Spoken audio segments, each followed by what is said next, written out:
Vous êtes sur France 24 et vous avez raison. Bienvenue dans votre journal de l'Afrique. À la une ce soir, Uvira libérée mais toujours menacée. La ville située dans l'est de la RDC est sous pression des rebelles de l'AFC M23. Bien qu'ils aient quitté la ville, ils réclament l'installation d'une force neutre tandis que Kinshasa organise un retour progressif de son administration. Le Kenya annonce qu'une trentaine de ses ressortissants a été évacuée de Russie après avoir pris part à des combats en Ukraine, un recrutement irrégulier et opaque dénoncé par Nairobi. Nous irons sur place dans cette édition. Et notre invité de ce soir est un poète engagé, slameur, rappeur, réalisateur qui présente son deuxième long métrage, Bouleversant. Fursi, né libre, une figure majeure de la mémoire coloniale, né esclave, s'est battu pendant 27 ans pour sa liberté. Son combat historique devient aujourd'hui un film puissant. Signé Abdel Malik, il est notre invité. Il nous a aussi présenté le nouvel album qui accompagne cette œuvre, Fursi Héritage.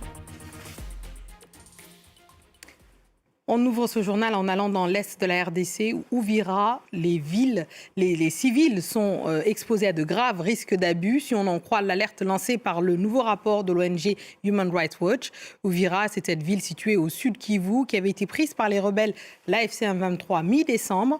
Juste après l'accord de paix signé à Washington, sous pression diplomatique, les rebelles se sont retirés. La ville est désormais aux mains des autorités congolaises. Les explications de notre correspondante à Kinshasa, Aurélie Bazara-Kibangula. À Uvira, les civils sont pris en étau, d'abord lors du contrôle de la ville par l'AFC M23. Human Rights Watch affirme que de multiples meurtres et recrutements forcés ont été signalés par les habitants. Puis, lorsque l'armée congolaise et les Wazalendo ont repris le contrôle de la ville, Human Rights Watch affirme que par crainte de représailles, des membres de la communauté Banyamulenge ont fui la ville. Alors, ils appartiennent à une minorité tutsi congolaise et ils disent craindre d'être accusés de collaboration avec le M23. Human Rights Watch affirme que courant 2025, les Wazalendo ont déjà menacé et enlevé des membres de cette communauté. Alors cette question autour des Banyamulenge est récurrente dans le conflit de l'Est congolais. À plusieurs reprises, la FCM 23 et le Rwanda ont invoqué la sécurité de cette communauté pour justifier leurs offensives. De son côté, Kinshasa rejette les accusations. Le gouvernement évoque une instrumentalisation de la peur et des déplacements forcés de Banyamulenge. Ce vendredi, les autorités provinciales du Sud Kivu se sont rendues à Uvira. Le gouverneur de la province a appelé les habitants à vivre dans la cohésion. Et par ailleurs, le président congolais est arrivé à Paris. Félix Tshisekedi a eu un tête-à-tête avec Emmanuel Macron après Davos. Au menu, coopération bilatérale, soutien financier et situation explosive dans le Grand Lac. Paris pousse pour un dialogue intercongolais et rappelle son rôle moteur à l'ONU sur la RDC. On passe au Kenya où les autorités ont annoncé que 28 de leurs ressortissants ont été évacués de Russie après avoir pris part à des combats en Ukraine. Un recrutement irrégulier et opaque, dénoncent les autorités, qui estiment que d'autres pourraient toujours être sur le front. Les précisions de notre correspondant Bastien Renouille. Il est particulièrement compliqué pour les combattants kenyans en Ukraine de parvenir à quitter la ligne de front. Ceux qui y parviennent doivent ensuite se rendre jusqu'à Moscou pour aller à la rencontre du consulat kényan pour espérer être rapatriés ici à Nairobi. C'est un parcours semé d'embûches. Entre décembre et janvier, 28 personnes ont pu être rapatriées. Mais selon le chef de cabinet du ministère des Affaires étrangères kényan, beaucoup seraient toujours pris au piège sur la ligne de front. Mais impossible de savoir exactement combien, puisque beaucoup d'entre eux ont perdu le contact avec leur famille. Certains ont, semble-t-il, été blessés, d'autres tués, et certains ont également été faits prisonniers par l'armée ukrainienne. Il y a des discussions en cours entre le gouvernement kényan et l'Ukraine pour essayer de les rapatrier. Du côté des autorités, ici, un seul mot d'ordre. Ce conflit doit cesser le plus rapidement possible. Elle décourage les Kenyans d'aller y participer. Alors, comment les combattants se sont-ils retrouvés sur la ligne de front ? Eh bien, la très grande majorité s'est fait piéger ici, à Nairobi. Des agences de recrutement leur ont proposé de devenir chauffeurs ou encore bûcherons en Russie.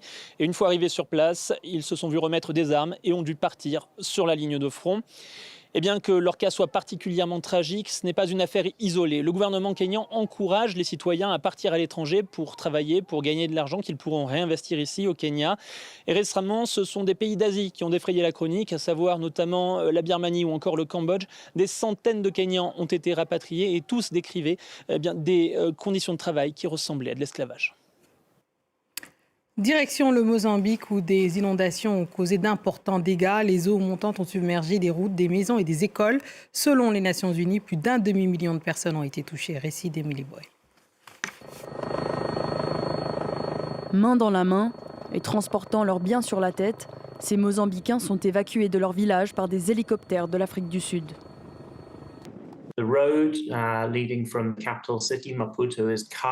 La route menant à Maputo est coupée. Environ 800 km de route ont été endommagés ou détruits. Et les eaux de crue empêchent ou rendent très difficile l'accès à certaines des communautés où nous travaillons. Nous utilisons des bateaux et des hélicoptères qui ont été déployés pour distribuer des vivres.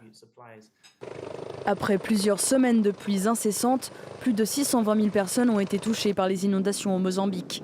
La montée des eaux augmente considérablement le risque d'épidémie et de malnutrition et pousse des animaux sauvages dangereux, notamment des crocodiles, à se déplacer vers les zones urbaines inondées.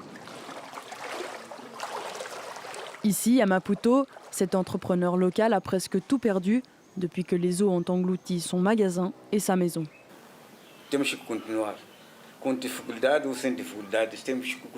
Je dois continuer mon activité, comme je peux, car c'est mon gagne-pain. Je suis à la retraite depuis 3 ans, donc je dois continuer. Je ne vais pas abandonner, mais ça va être très très difficile, car depuis la semaine dernière, j'ai commencé à puiser dans ce qui me reste d'économie. Les inondations ne se limitent pas au Mozambique. Les pays voisins, l'Afrique du Sud, le Zimbabwe et le Botswana sont également touchés. Plusieurs décès ont été signalés par les autorités locales, des autorités qui s'attendent à un bilan lourd dans les prochains jours. Allez, on passe au reste de l'actualité africaine en bref et en images.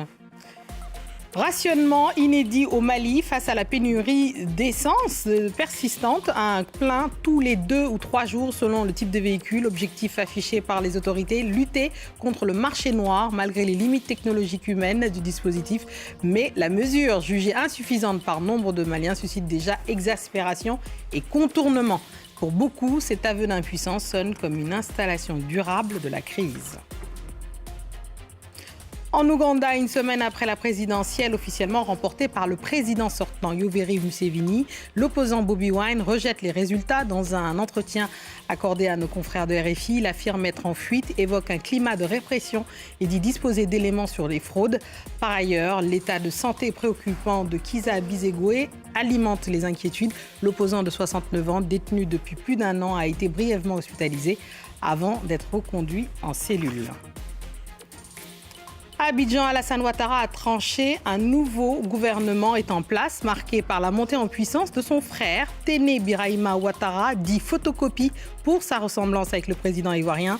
Désormais, il est vice-premier ministre. Si quelques ajustements ont été opérés, le message est clair, cap sur la continuité. La promesse d'un renouvellement générationnel attendra. L'opposition, elle, s'organise déjà pour les prochaines échéances. On passe à notre page culturelle de ce vendredi avec un projet artistique puissant. Fursi, né libre, retrace le combat réel d'un esclave de l'île Bourbon, actuellement en Réunion, qui passe près de 27 ans à se battre en justice pour faire reconnaître sa liberté. Un film poignant accompagné d'un album engagé, Fursi Héritage, co-réalisé avec le rappeur Matteo Falcone. Et à l'origine de ce projet, la lecture du livre de Mohamed Assaoui, Abdelmalik a déclaré « Fursi, c'est moi ». On lui a demandé pourquoi cette identification si profonde. Voici sa réponse. Je me suis dit « Fursi, c'est moi » parce qu'en réalité, si Fursi n'avait pas appris à lire et à écrire, certes en cachette, parce qu'il était illégal qu'un esclave ait accès au savoir, ou en tout cas quelqu'un qui était considéré comme tel. Et moi, quand j'ai lu ça, en fait, je me suis dit, c'est finalement l'éducation qui lui a permis de transcender sa condition. Sans le savoir, il n'aurait pas pu arriver là où il est allé. Il n'aurait pas pu avoir gain de cause. Et je me suis dit, moi-même qui ai grandi dans une cité HLM, dans un quartier populaire, comme on dit, si je n'avais pas rencontré le savoir, l'éducation, la culture, je ne serais pas devenu l'homme que je suis devenu. Et en ce sens-là, je me suis dit, c'est fondamental. C'est aussi une histoire, finalement, qui met l'éducation au centre. L'éducation au centre. J'aimerais savoir aussi, vous, que vous êtes penché et totalement investi dans ce film pendant des années. Qu'est-ce que vous avez appris sur la nature humaine en suivant ce personnage ? Ce que j'ai appris sur la nature humaine, c'est que on gagne toujours à s'accrocher, à faire confiance finalement au droit et à la justice. Parce que, in fine, on est dans un monde où on voudrait que les choses changent immédiatement. On est sur le temps de l'immédiateté finalement. Mais il y a aussi la notion du temps long. Et les grandes choses, les choses les plus importantes s'inscrivent dans le temps long.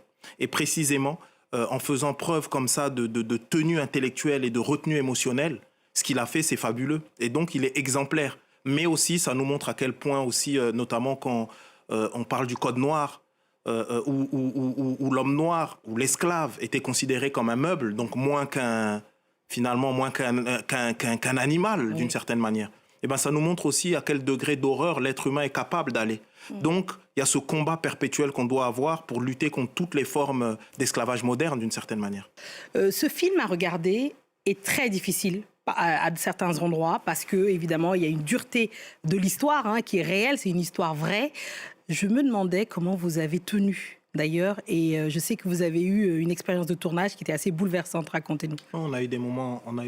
On savait qu'on faisait un cinéma qui était peut-être un tout petit peu plus que du cinéma. Et que finalement, c'était aussi un travail de deuil. Le travail finalement, le travail mémoriel, le devoir de mémoire, c'est aussi un travail de deuil.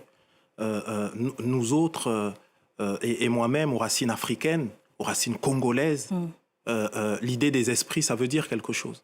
Et il y a des esprits là, le fait de pouvoir raconter ces histoires-là, c'est aussi le fait de pacifier les esprits. Dire finalement, je me souviens, on a fait une scène où certains, donc les figurants, ceux qui jouaient les esclaves, je fais une scène un peu compliquée. Je termine, j'entends un hurlement, je viens voir ceux qui jouent les esclaves, j'en vois un qui s'est ouvert au niveau du tendon, il y a du sang partout, et je lui dis, mais pourquoi tu nous as pas appelés, pourquoi t'as pas... Et il dit, mais quand tu nous as expliqué qu'on travaille sur... C'est aussi un travail de deuil, on est en train de faire quelque chose qui est du cinéma, mais un peu plus que du cinéma. Je me suis dit qu'il y avait des gens comme moi, qui me ressemblaient, qui eux n'ont pas fait un film, c'était réel, et ont souffert réellement. Donc je pouvais pas...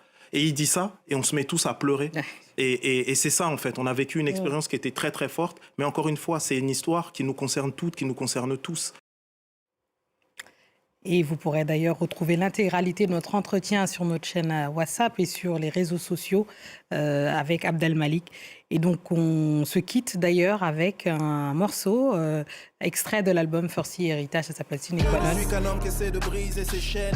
Tout nous échappe quand on te cherche de travers. Tu es synonyme de l'amour à l'origine. J'étais victime de mon propre homicide. C'est un suicide, c'est un suicide. Si tu n'apaises pas l'émeute qui bat dans ma poitrine, je ne serai que l'ombre de moi-même si tu ne m'aimes pas. Mais dans justice, il y a justesse, n'est-ce pas? Si tu savais le mal qu'on m'a fait, qu'on me fait, demande à Johnny. Voir son enfant blessé dans sa chair, dans sa chair.